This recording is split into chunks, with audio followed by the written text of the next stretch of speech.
Hello, good morning po sa mga palangga palalab. So, kagigising lang natin. So, time is 7:45 ng umaga. So, kabibihis lang natin ang uniform. So, naligo ako kagabi, kaya hindi na ako So, today is busy day. So, ang ating routine, nakaligpit na tayo sa ating higaan. Ayan. Ayan. Tapos may kape tayo. Magkape. So, galing ko to sa kaibigan ko. Ayan. So, mainit na siya, guys. So, lagyan lang natin ng init. So, habang nagkakape, magsusuklay. Kasi late na. Malapit na mag-8. Tapos, ayan lang natin yung kape. So, kalahati lang natin ialbulagay. Kasi ayoko nang sobrang matapang. Kasi baka hindi ako makatulog mamaya. Pang ano lang to, pang pagising sa damdamin pag umaga. Pagpainit saglit. So, wala akong panghalo. Lagyan natin kaunting malamig para mainom na agad natin yung kape nating mainit. Kasi nagmadali tayo. Kailangan natin i-mix. Ayan. So, nag-ayos na tayo saglit. Susuklayin lang natin kaunti yung buhok natin.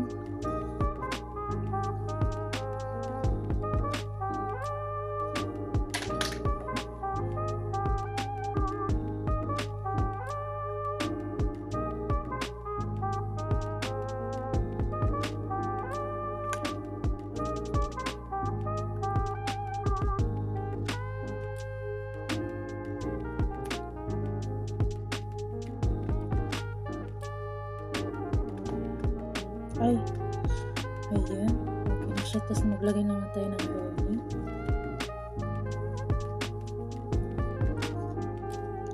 Kasi magluluto. Tapos mag-preparation tayo lahat. Tapos after, naka-schedule ngayon today, mag-general cleaning tayo sa ating kitchen at sala. Ayan. Routine na yan, guys. Araw-araw na yan, paulit-ulit. Mag-routine tayo sa ating schedule pang trabaho. What? Ayan, so gumamit muna tayo ng pang-cream sa mukha. Ayan.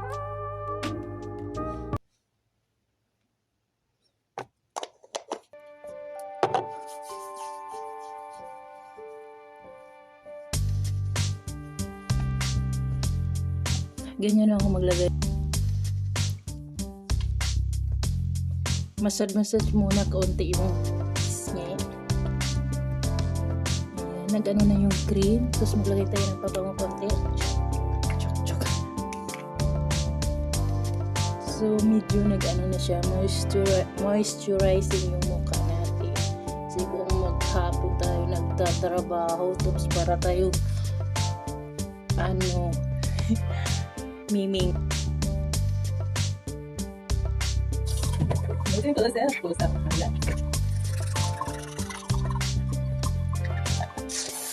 So, tapos lang natin, kanina nagugas ng mukha. Umaga ng jeans ng ating suot.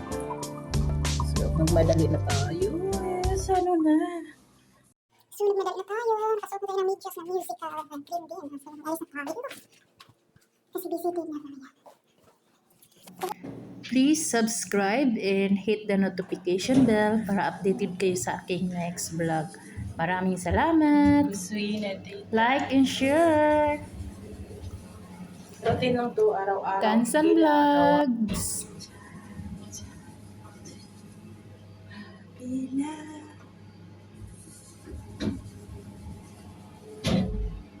So, yan ang ating good morning mode. Smile lang. Be happy. Nandito na tayo.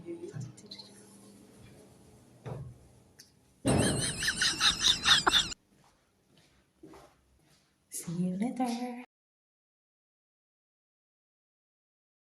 So ngayon, umpisa na tayo sa lutuin. So na-prepare ko na lahat. So yan, nagigisa na ako guys ang mga sangkap at mga spices. So lulutuin natin is chicken biryani. Marinated na po siya ng 1 oras. So, ayan, nilagyan na natin ng spices. Tapos, lagyan na natin ng tubig after gata or coconut milk. Pangpalasa yung coconut milk, yung gata kasi para siyang curry version. Super sarap siya mga palangga. Tada! So, habang naghihintay tayo sa ating biryani, dito naman tayo sa ating talong. Hinihiwa natin siya pa cubes. Tapos, lagyan lang natin ng olive oil. So, ibikos-mikos natin. Tapos, i-air fry natin. Yun ang ating salad for today.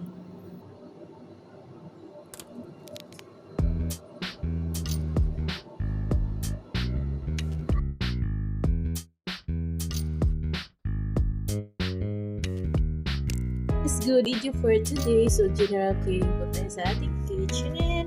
So, gumamit tayo ng linis. So, yan.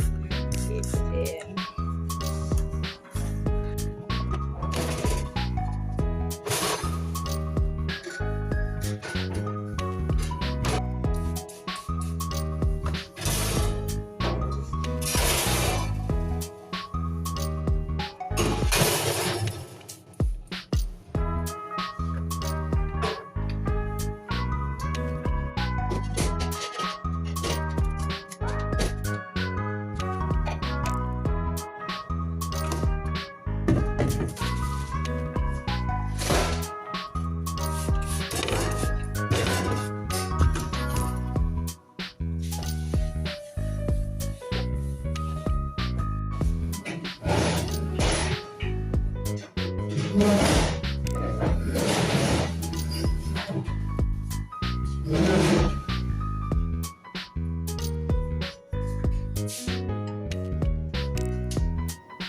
So, i-close natin yung mga switch for safety para hindi tayo magkaroon ng accident. Okay, spray.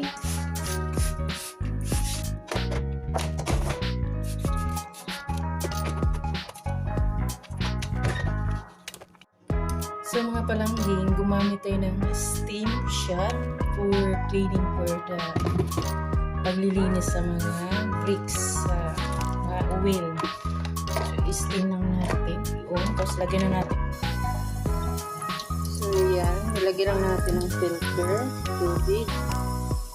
Tapos, i-steam natin. Tapos, gamitin natin sa ating paglilinis sa ating mga dingding na may mantika.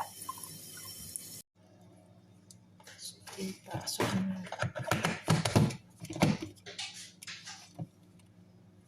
Mag-nudes tayo nito.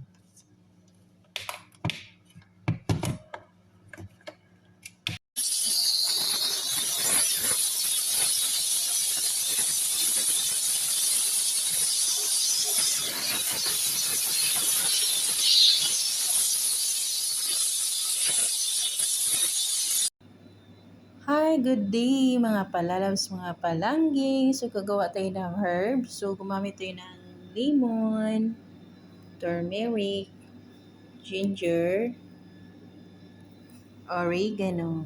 Ayan. Tapos, laga natin sa tubig. Ayan na, kumukulo na siya ng 5 minutes. Tapos, iinumin natin after warm water. So, nakahanda na yan. Tada! Tapos, naglagay lang tayo ng honey. Tapos, ihalo-halo lang natin.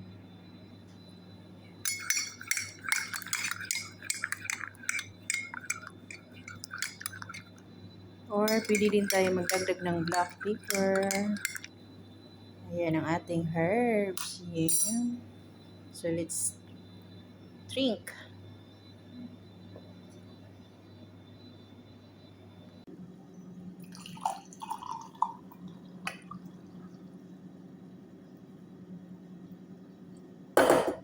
Ayan ang ating lemon, oregano,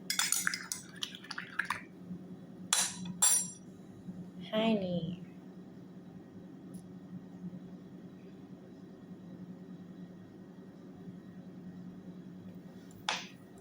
ating herbs. So, ayan. Lagyan to sa isang sakong bigas.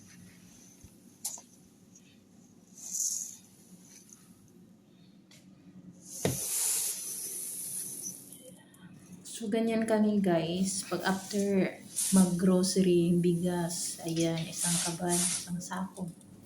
50 kilos.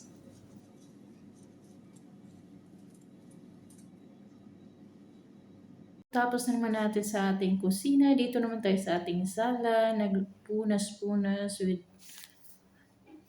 spray. Ayan. Lahat yan pinupunasan guys kasi medyo arakjabok tayo. Everyday yan ginagawa natin. Tapos pinapagpagpagpag natin yung mga unan, dyan arrange.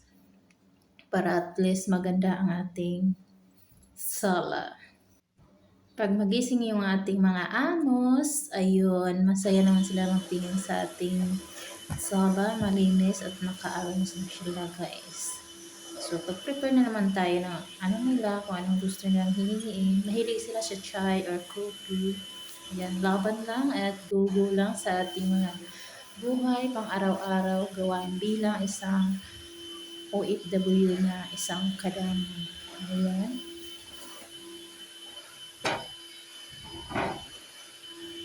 Ayan. Pusing! Just relax after. So, gigutuman ta sa paglimpyo. Ito na yung lasagna and potato with mashed potato with corn.